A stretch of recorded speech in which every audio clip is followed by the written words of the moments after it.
expérimentant leur incomplétude, le scientifique d'une part, le théologien, le philosophe d'autre part, sont conduits à se réunir. Voilà pourquoi aujourd'hui de nombreux groupes interdisciplinaires germent un peu partout.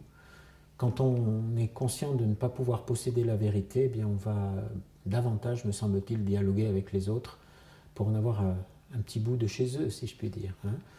Et ça, je trouve que c'est pas le moindre des signes d'espérance dans notre société d'aujourd'hui, y compris pour l'éducation, en particulier dans une université où on avait l'habitude d'être très cloisonné par discipline. Reconnaître qu'on a besoin d'interdisciplinarité, voire de transdisciplinarité, c'est une chance pour construire avec une certaine humilité une connaissance qui ne soit pas totalisante, mais qui soit ouverture, justement, ouverture sur le réel, ouverture sur la liberté de connaître.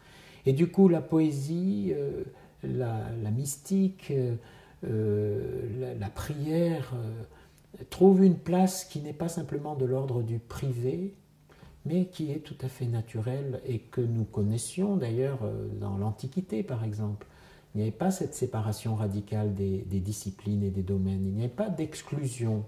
Hein. Et les arts sont peut-être aujourd'hui le lieu qui peut fédérer le mieux le scientifique, le philosophe, le mystique, le croyant, ou celui qui, vivant peut-être une forme d'athéisme ou d'agnosticisme, cherche vraiment le sens. Peut-être que nous avons de nouvelles opportunités aujourd'hui de construire une société et une connaissance qui soit beaucoup moins totalisante, beaucoup plus ouverte et qui prenne en compte l'homme dans sa globalité corporelle, psychique, spirituelle.